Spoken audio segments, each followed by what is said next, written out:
Assalamualaikum warahmatullahi wabarakatuh. Perkenalkan, nama saya Okta Karmila. Di sini saya perwakilan dari kelompok 1 ingin mempresentasikan hasil kerja kelompok kami yang berjudul Berat Bayi Lahir Rendah. Pertama, pengertian. Berat bayi lahir rendah atau BBLR adalah bayi yang lahir dengan berat kurang dari 2.500 gram setelah persalinan. Salah.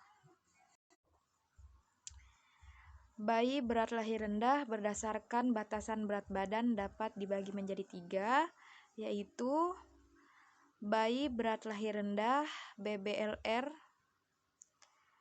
adalah bayi dengan berat lahir antara 1.500 gram sampai 2.500 gram. Yang kedua, bayi berat lahir sangat rendah atau disebut dengan BBLSR adalah bayi dengan berat lahir antara 1.000 gram sampai kurang dari 1.500 gram.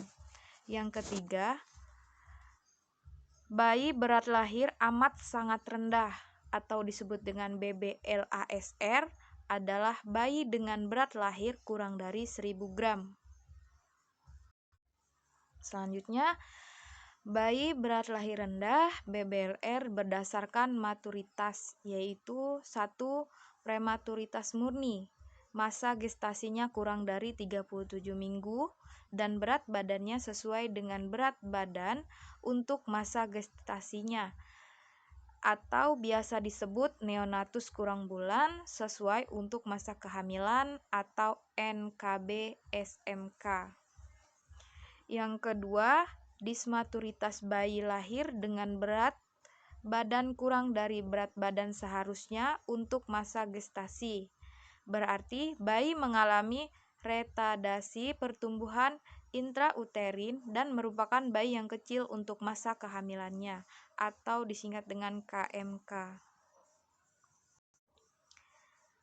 Untuk menentukan apakah bayi itu lahir prematur, SMK atau sesuai masa kehamilan, matur normal, KMK atau BMK, besar untuk masa kehamilan, dapat dengan membandingkan berat badan bayi dalam gram dengan usia kehamilan dalam minggu, yang kemudian diplot di kurva pertumbuhan dan perkembangan intrauterin dari Batalgia dan Lubecon tahun 1967.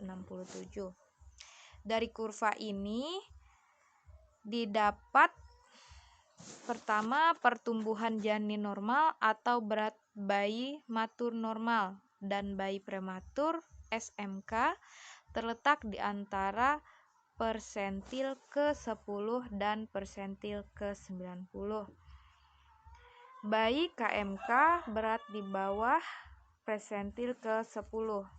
Bayi BMK beratnya di atas persentil ke-90. Di sini ada etiologi. Yang pertama ada faktor ibu, Toksemia gravidarum, yaitu penyakit preeklamsi dan eklamsia. Dan ada riwayat kelahiran prematur sebelumnya, pendarahan antepartum dan malnutrisi serta anemia sel sabit.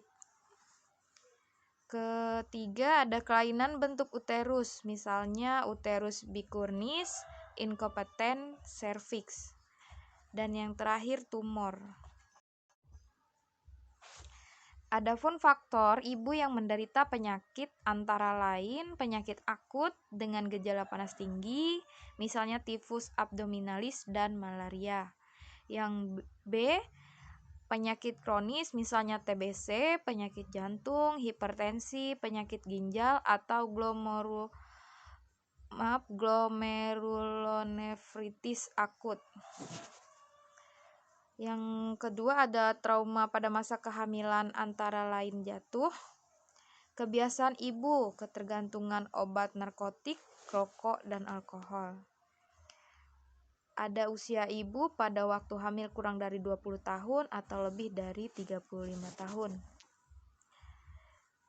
Yang keempat, ada peritas ibu. Jumlah anak lebih dari 4 dapat menimbulkan gangguan pertumbuhan janin sehingga melahirkan bayi dengan berat lahir rendah dan pendarahan saat persalinan karena keadaan rahimnya biasanya sudah melemah. Yang kedua, ada faktor janin.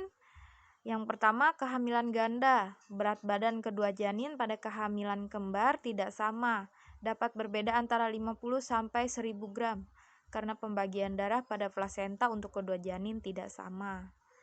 Yang kedua, hidramnion. Ketiga, ketuban pecah dini. 4, cacat bawaan dan kelainan kromosom. 5, infeksi misalnya rubella. 6, insuffensi plasenta atau gangguan pada plasenta. Plasenta secara anatomi dan fisiologi tidak mampu memberi nutrisi dan oksigen kepada janin. Adapun faktor plasenta antara lain plasenta previa dan solusio plasenta, faktor lingkungan atau radiasi, terkena radiasi atau zat-zat beracun, keadaan sosial ekonomi yang rendah, faktor kebiasaan seperti pekerjaan dan yang melelahkan serta merokok, dan tingkat pendidikan, biasanya tingkat pengetahuan ibu yang kurang. Dan selanjutnya patofisiologi. Secara umum, bayi berat lahir rendah ini berhubungan dengan usia kehamilan yang belum cukup bulan atau disebut dengan prematur. Di samping itu juga disebabkan oleh dismaturitas atau bayi kecil dismaturitas adalah bayi yang kecil untuk masa kehamilan. Yang kedua, gizi yang baik diperlukan seorang ibu hamil agar pertumbuhan janin tidak mengalami hambatan dan selanjutnya akan melahirkan bayi dengan berat normal. Yang ketiga, anemia dapat didefinisikan sebagai kondisi dengan kadar Hb berada di bawah normal. Tanda dan gejala. Yang pertama, tanda dan gejala bayi prematur, seperti kulit tipis dan mengkilat, tulang rawan telinga sangat lunak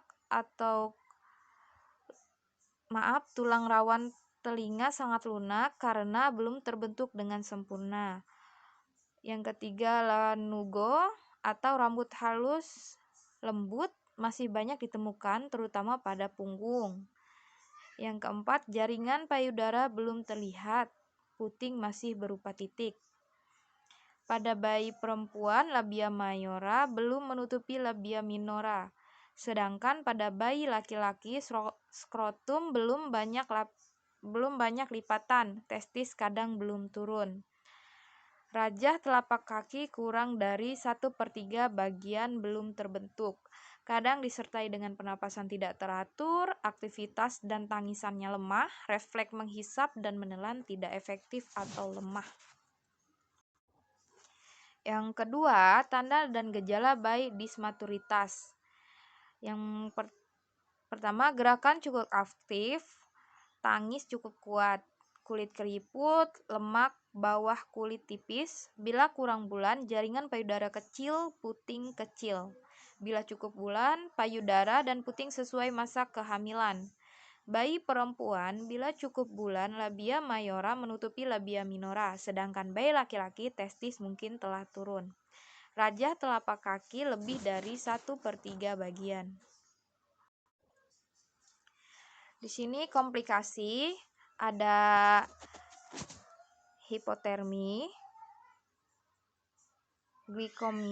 hipoglikemia, hiperbilirubinemia, gangguan cairan dan elektrolit, sindrom gawat nafas, paten ductus anterotus, infeksi, pendarahan intraventrikuler, apnea of prematurity, dan anemia. Selanjutnya, masalah jangka panjang yang mungkin timbul pada bayi dengan berat lahir rendah. antara lain gangguan perkembangan, gangguan pertumbuhan, gangguan penglihatan atau retinopati, gangguan pendengaran, penyakit paru kronis, kenaikan angka kesakitan dan sering masuk rumah sakit, dan yang terakhir kenaikan frekuensi kelamin bawaan. Penanganan. Yang pertama, BBLR yang menangis termasuk ke dalam kriteria bayi lahir tanpa asfiksia. Bayi tersebut dalam keadaan bernapas baik dan warna air ketuban jernih. Untuk BBLR yang lahir menangis atau bernafas spontan, ini dilakukan asuhan BBLR tanpa asfiksia, yaitu sebagai berikut. Pertama, bersihkan lendir secukupnya kalau perlu. Keringkan dengan kain yang kering dan hangat. Segera berikan pada ibu untuk kontak kulit ibu dengan kulit bayi. Lalu segera memberi ASI dini dengan membelai dan memandikan bayi dilakukan setelah 24 jam atau lebih dari 24 jam jika bayi hipotermi kurang dari 36,5 derajat Celcius. Suhu lingkungan dingin, ada penyulit yang lain. Lalu profilaksis suntikan vitamin K1 1 mg dosis tunggal intramuskular pada paha kiri anterolateral. Berikan salep mata antibiotik, perawatan tali pusat, kering, bersih, tidak dibubuhi apapun dan terbuka. Bila berat lahir lebih dari 2000 gram dan tanpa masalah atap penyulit, dapat diberikan vaksinisasi hepatitis B pertama pada paha kanan. Lalu, BBLR yang tidak bernafas spontan dimasukkan ke dalam kategori lahir dengan asfiksia dan harus segera dilakukan langkah awal resusitasi dan tahapan resusitasi berikutnya bila diperlukan. Di sini peran kita sebagai seorang bidan, yang pertama asuhan pada BBLR sehat. Antara lain perawatan metode kangguru bagi BBLR, pemberian ASI pada bayi berat lahir rendah, pencegahan infeksi seperti perawatan tali pusat, lalu perawatan BBLR pada minggu-minggu pertama, pemberian imunisasi pada BBLR, mendeteksi tanda bahaya pada bayi baru lahir untuk persiapan prarujukan. Lalu kedua, asuhan pada BBLR sakit, asuhan hipotermi, asuhan infeksi, asuhan ikterus neonatrium, asuhan BBLR dengan gangguan minum dan masalah pemberian ASI, asuhan kejang, asuhan spasme, asuhan gangguan saluran